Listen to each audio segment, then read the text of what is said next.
नमस्कार, मी advocate सत्वे sir, संस्थापक आणि व्यवस्थापकीय संचालक आरास academy of education and career या माझ्या स्पर्धा परीक्षा मार्गदर्शन आणि प्रशिक्षण अकॅडमीच्या या आजच्या व्हिडिओमध्ये मी आपलं मनापासून स्वागत करतो।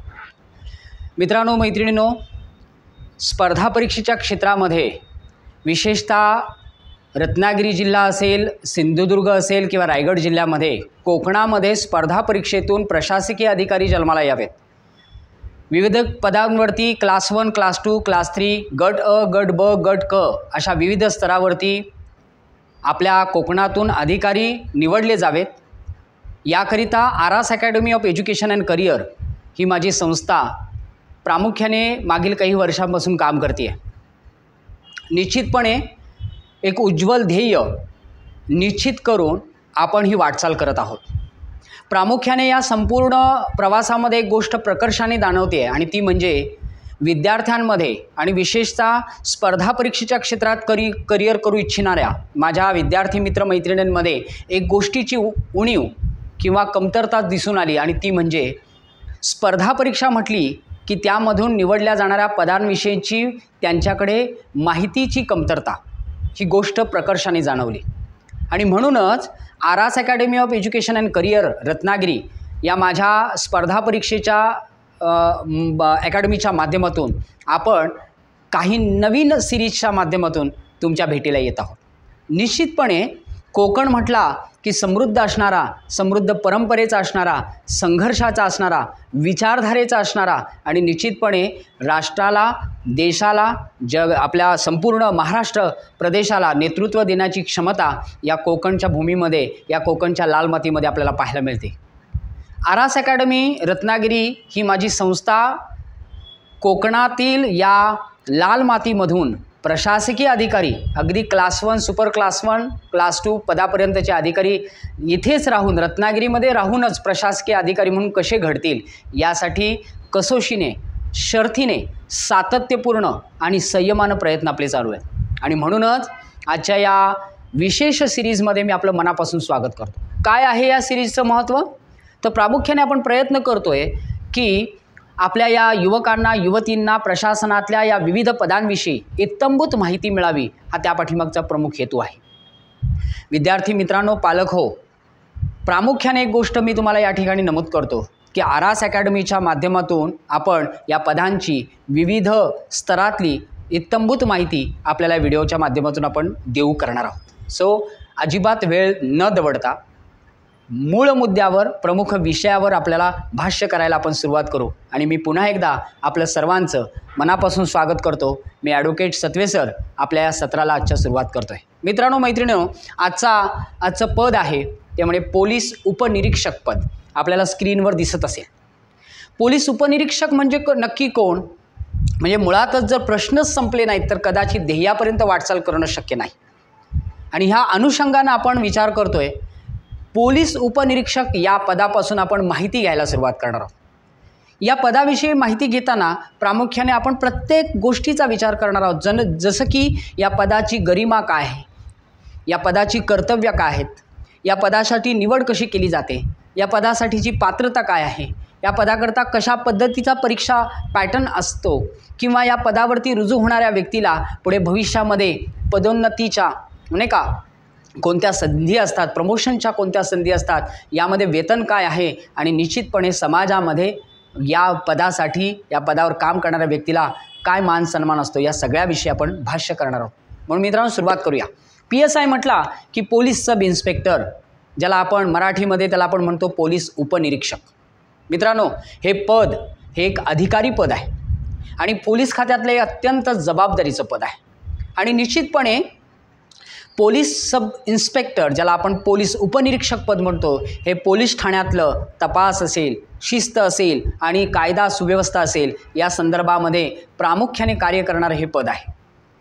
त्यामुळे निश्चितपणे आपल्या एक गोष्ट लक्षात येत असेल की या पदाचा जे काय गरिमा आहे, या पदाचा जो दर्जा आहे तो अत्यंत महत्त्वाचा आहे। याकडे आपलं लक्ष वेधण्याचा प्रयत्न करतो आहे। मित्रांनो, मैत्रिणींनो, पालक हो, PSI म्हटला तर त्याचं प्रमुख कार्य काय, ड्युटीज अँड रिस्पॉन्सिबिलिटीज काय आहेत, याविषयी आपण बोलूया। प्रामुख्याने पोलीस उपनिरीक्षक पदावरच्या व्यक्तीचं रिस्पॉन्सिबिलिटीज ज्या आहेत, ड्युटीज आहेत, त्याबद्दल आपण भाष्य करतो आहे। त्यामध्ये पहिल्या क्रमांकाला येते ते म्हणजे गुन्ह्यांची नोंद करून घेणे, ज्याला आपण FIR म्हणतोय. ठाण्यामध्ये आलेल्या तक्रारींवर FIR नोंदवण्याचा अधिकार हा पोलीस सब इन्स्पेक्टर पदावरच्या व्यक्तीला प्रामुख्याने असतो. मित्रांनो, आपल्याला जर याबद्दल अजून थोडीशी डिटेल घ्यायची झाली तर काय सांगता येईल, तर गुन्ह्यांची चौकशी आपण बघतोय. Duties and responsibilities of the PSI, police उपनिरीक्षक पदावरती कार्य करणाऱ्या व्यक्तीच्या कर्तव्य काय, त्याचे अधिकार काय. गुन्ह्याची चौकशी, इन्व्हेस्टिगेशन, प्रामुख्याने गुन्ह्याची तपासणी करणं, साक्षीदारांचे बयान घेणं, पुरावे गोळा करणं, संशयित आरोपी असेल तर त्याला अटक करणे आणि कोर्टामध्ये त्याच्याविरुद्ध चार्जशीट दाखल करणं, या प्रकारची ड्युटीसुद्धा पोलीस उपनिरीक्षक पदावरच्या व्यक्तीला पार पाडावी लागते. मित्रांनो, ठाण्याचं प्रशासन कार्यसुद्धा पोलीस उपनिरीक्षक पदावरच्या व्यक्तीला पार पाडावं लागतं. ठाण्यातील कॉन्स्टेबल असतील, हवालदार असतील, यांचं काम बघणे, त्यांना ड्युटीचं वाटप करणं, हा अधिकारसुद्धा पोलीस उपनिरीक्षक पदावरच्या व्यक्तीला पार पाडावा लागत असतो. मित्रांनो, शांतता आणि सुव्यवस्था, लॉ अँड ऑर्डर ज्याला आपण म्हणतो, मोर्चा असेल, सभा असतील, उत्सव असतील, निवडणुका असतील इत्यादी महत्त्वाच्या कालखंडामध्ये प्रत्येक वेळी शिस्त आणि कायदा सुव्यवस्था राखण्याचं कर्तव्य बजावण्याचं काम प्रामुख्याने कोणाला पार पाडावं लागतंय, तर 100% पोलीस उपनिरीक्षक पदावरच्या व्यक्तीला आपल्याला पार पाडावं लागतं. आपल्याला तुम्हाला माहिती आहे की अत्यंत वर्दळीचा, प्रचंड दाटीवाटीचा ज्या वेळेला मोर्चे निघतात, सभा असतात, उत्सव असतात, निवडणुका असतात, त्यावेळेला प्रामुख्याने या संपूर्ण सभांवरती, निवडणुकांवरती, मोर्चांवरती, निवडणुकीच्या संपूर्ण कार्यावरती, मोर्चांवरती बारकाईने निरीक्षण करण्याचं, लक्ष ठेवण्याचं काम कोण करत असेल, तर पोलीस उपनिरीक्षक पदावरच्या व्यक्तीला पार पाडावं लागतं. गस्त आणि गुप्त माहिती, गुन्हे टाळायचे आहेत, प्रिकॉशन्स, एखादा गुन्हा घडूच नये किंवा गुन्हेगाराच्या कारवायांमध्ये कमतरता यावी, गुन्हे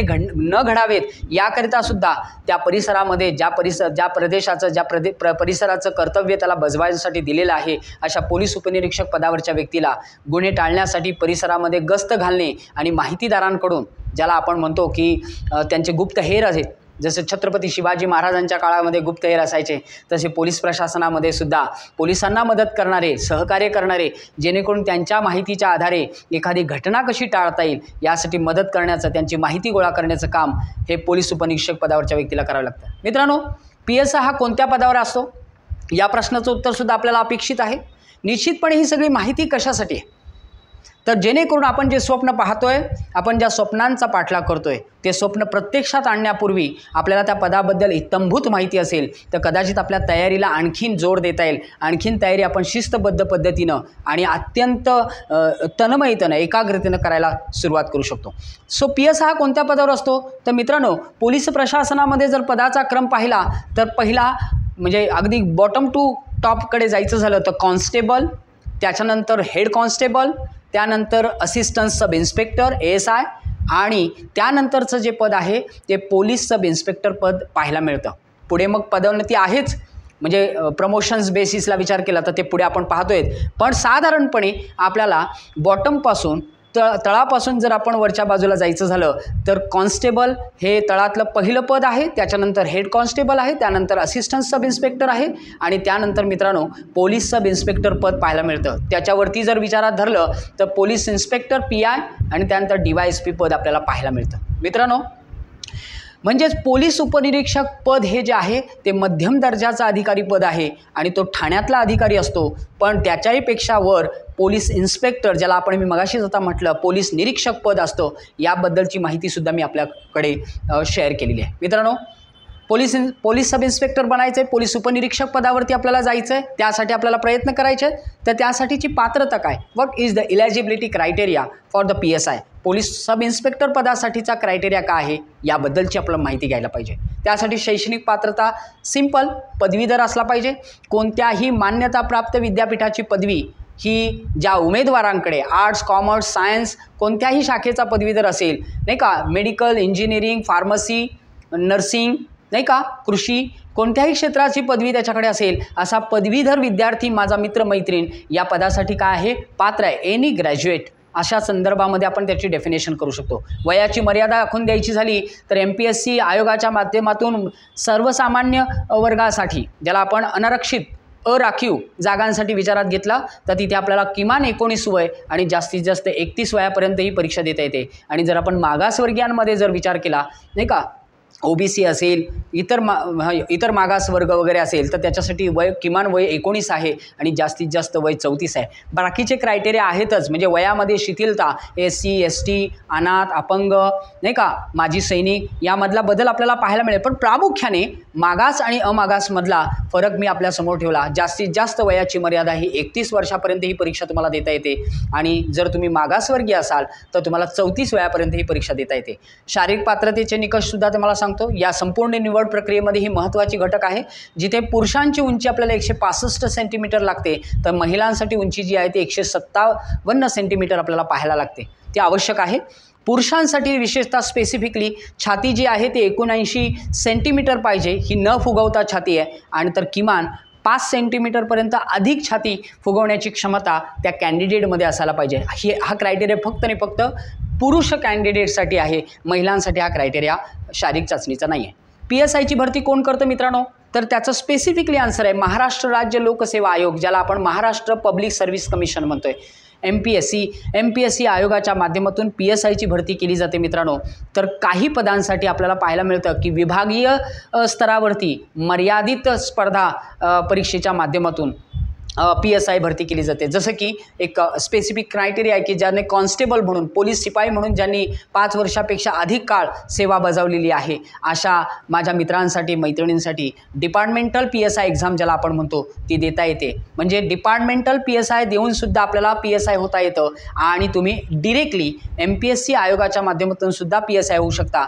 तर यातली काही पदं ही पदोन्नतीच्या आधारे म्हणजे प्रमोशनच्या आधारे भरली जातात. सो हा एक पदाच्या वरती पोहोचण्याचा आपल्याकडे क्रायटेरिया आहे. म्हणजे ज्यांना डायरेक्टली MPSC आयोगाच्या माध्यमातून PSI एक्झाम द्यायची नसेल तो पोलीस कॉन्स्टेबल होऊन, जसे आत्ता यावर्षी 2025ला पोलीस भरती डिक्लेअर झाले आणि जवळजवळ 14,000पेक्षा जास्त पदांसाठी पोलीस भरती होते. तर या संधीचं सोनं करून एखादा विद्यार्थी, माझा मित्र किंवा मैत्रीण ही पुढच्या 5-6 वर्षानंतर डिपार्टमेंटल PSI एक्झाम देऊन सुद्धा PSI होऊ शकते किंवा शकतो, याचा विचार आपण करायला पाहिजे. मित्रांनो, विशेषतः MPSC आयोगाच्या माध्यमातून जी परीक्षा घेतली जाते ती 3 टप्प्यांमध्ये आहे. प्रामुख्याने त्याचे 5 टप्पे होतात, पण मूळ 3 टप्पे म्हणजे पूर्वपरीक्षा, मुख्य परीक्षा आणि मुलाखत.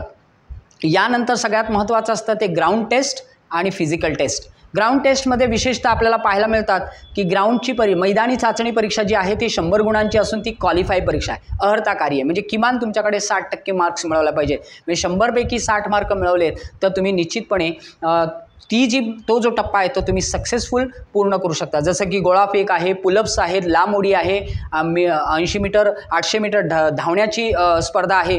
अशा 4 इव्हेंट्समधून आपल्याला जावं लागतं. फिजिकल टेस्ट आहे, इंटरव्ह्यू आहे. इंटरव्ह्यूचा क्रायटेरियासुद्धा मित्रांनो मैत्रिणी अत्यंत महत्त्वाचा आहे. सो पूर्वपरीक्षा, मुख्य परीक्षा, मुलाखत, फिजिकल टेस्ट आणि ग्राउंड टेस्ट अशा 5 टप्प्यातून आपल्याला पोलीस उपनिरीक्षक पदापर्यंत पोहोचता येऊ शकतं. आणि निश्चितपणे तयारी जर सक्षम असेल, सातत्यपूर्ण आणि संयमाची असेल तर निश्चितपणे मित्रांनो मैत्रिणी तुम्ही ह्या पदापर्यंत पोहोचू शकता. बरं, म्हणजे नेमकं हे पद काय आहे? तर पोलीस सब इन्स्पेक्टर PSI हा पोलीस विभागातील एक तपास अधिकारी आहे. इन्व्हेस्टिगेटिव्ह ऑफिसर आपण त्याला म्हणू शकतो. आणि तो पोलीस ठाण्यातला एक प्रमुख तपास अधिकारी म्हणून काम पाहत असतो.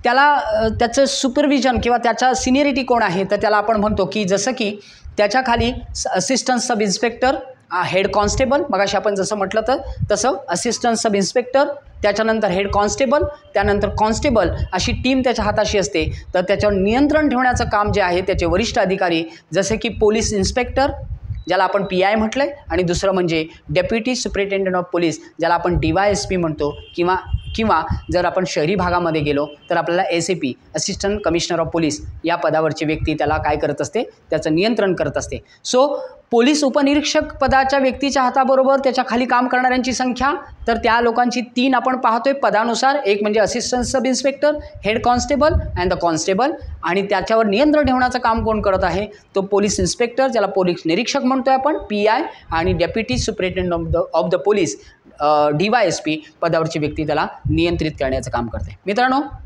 PSIचं ट्रेनिंग हा अत्यंत महत्त्वाचा टप्पा आहे. निवड झाल्यानंतर उमेदवाराला महाराष्ट्र पोलीस अकॅडमी नाशिक या ठिकाणी प्रशिक्षण दिलं जातं. याचा सर्वसाधारणपणे कालावधी जो आहे प्रशिक्षणाचा तो 1 वर्षाचा आहे आणि साधारणपणे या संपूर्ण 1 वर्षाच्या कालखंडामध्ये त्याला काही महत्त्वाच्या अभ्यासक्रमाला सामोरं जावं लागतं. जसं की आत्ताच नुकत्याच नव्यानं आपल्या देशाचे जे 3 कायदे आहेत ते त्या ठिकाणी त्या कायद्यांचं प्रशिक्षण दिलं जातं. विशेषतः भारतीय न्यायसंहिता, भारतीय नागरिक सुरक्षा संहिता, भारतीय साक्ष अधिनियम, त्याचबरोबर शारीरिक प्रशिक्षण असेल, गुन्हे तपास तंत्रज्ञान असेल, संगणकाचा वापर असेल किंवा सायबर गुन्ह्यांच्या संदर्भातलं प्रशिक्षण असेल, या संपूर्ण अभ्यासक्रमाचा व इतर अभ्यासक्रमाचा या प्रशिक्षणाच्या कालावधीमध्ये समाविष्ट करण्यात आलेला आहे. सो 5 टप्प्यातून पार केल्यानंतरसुद्धा याला 1 वर्षाकरिता PSI पदावरच्या व्यक्तीला प्रशिक्षणासाठी सामोरं जावं लागतं. मित्रांनो, पुढच्या टप्प्याकडे आपण जाऊ. PSI पदावरच्या व्यक्तीला बढती कशी मिळते, प्रमोशन?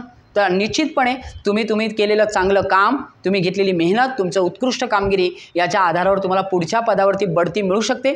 विशेषतः त्याला PSI या व्यक्तीला, पोलीस उपनिरीक्षक पदावरच्या व्यक्तीला पोलीस इन्स्पेक्टर PI, जे मगाशीच म्हटलं की ज्याला आपण म्हणूया ज्याच्या निरीक्षणाखाली किंवा ज्याच्या साधारणपणे आपण मगाशी शब्द प्रयोग केला की जे वरिष्ठांच्या अधिकाराखाली त्याला काम करावं लागतं, त्यामध्ये पहिलं वरिष्ठ पद येतं ते म्हणजे पोलीस इन्स्पेक्टर पद, PI पद. तिथे त्याला पुढे प्रमोशन मिळू शकतं. पुढे जाऊन तो असिस्टंट कमिशनर किंवा DYSP, पुढे जाऊन DSP, ॲडिशनल SP इथपर्यंतच्या पदापर्यंत त्याला प्रमोशन होण्याची संधी मिळते. म्हणजे जितक्या कमी वयामध्ये तुम्ही या पदाला गवसणी घालाल, जितक्या कमी तुम्हाला माहिती म्हणून सांगतो की पोलीस उपनिरीक्षक पदावरच्या व्यक्तीला मित्रांनो वयाच्या 21व्या वर्षी अधिकारी होण्याची संधी प्राप्त करता येते. म्हणजे एका बाजूला तुम्ही पदवीचं शिक्षण पूर्ण केल्याबरोबर लगेच जर परीक्षा दिलीत आणि उत्तम तयारी केलेली असेल, पदवीचा अभ्यास करता जर तुम्ही पोलीस उपनिरीक्षक पदाची 2-3 वर्षामध्ये चांगली तयारी केली असेल तर मी तुम्हाला खात्रीशीर सांगतो की तुम्ही ह्या पदाला नक्कीच गवसणी घालू शकता. कारण शेवटी तुमची साधना महत्त्वाची आहे, तुमची मेहनत महत्त्वाची आहे, तुमचं सातत्य महत्त्वाचं आहे, तुमचा संयम महत्त्वाचा आहे आणि या गोष्टीकडे आपल्याला दुर्लक्ष करून चालणार नाही. मित्रांनो, वेतनाची सुविधा जर विचारात धरली तर अतिशय सुंदर वेतन, आपल्याला अतिशय चांगलं वेतन या पदावरती पाहायला मिळतं. मूळ वेतन हे 38,000 पासून ते 1,22,800 पर्यंतचं मूळ वेतन आहे. मित्रांनो, त्याला महागाई भत्त्याची जोड आहे. 15,000 ते 25,000 पर्यंतचा महागाई भत्ता मिळतो आणि एक ॲव्हरेजली एकूण वेतन त्याला 55,000 ते 75,000 पर्यंत महिना वेतन अंदाजे मिळण्याची संधी असते. या व्यतिरिक्त सरकारी निवास त्याला मिळतं. निश्चितपणे वर्दीचा भत्ता मिळतो. प्रवासामध्ये सवलत असते, नाही का? कारण इन्व्हेस्टिगेशन ऑफिसर असल्यामुळे देशभरामध्ये कुठेही इन्व्हेस्टिगेशनसाठी जाताना तो रेल्वेचा प्रवास असेल किंवा इतर कोणताही प्रवास असेल, बसचा प्रवास असेल तर त्याला त्याच्यामध्ये सवलत आहे. निवृत्ती वेतन मिळतं. विविध वैद्यकीय सेवा सुविधांची सुद्धा त्याला या ठिकाणी उपलब्धता करून दिली जाते. सो निश्चितपणे 1-2-3 वर्षाची चांगली मेहनत आणि एका चांगल्या पदाचा विचार निश्चितपणे व्हायला पाहिजे. मित्रांनो, मैत्रिणींनो, अगदी महत्त्वाचा आणि शेवटचा मुद्दा आणि तो म्हणजे पोलीस उपनिरीक्षक PSI पदाचं महत्त्व काय, तर तो जनतेशी जोडलेला, थेट संपर्कात असलेला अधिकारी म्हणून नावारूपाला यायची संधी तुम्हाला मिळते. अनेक समस्याग्रस्त असणाऱ्या, नाही का, गरजू असणाऱ्या लोकांना तुम्हाला मदत करता येऊ शकते.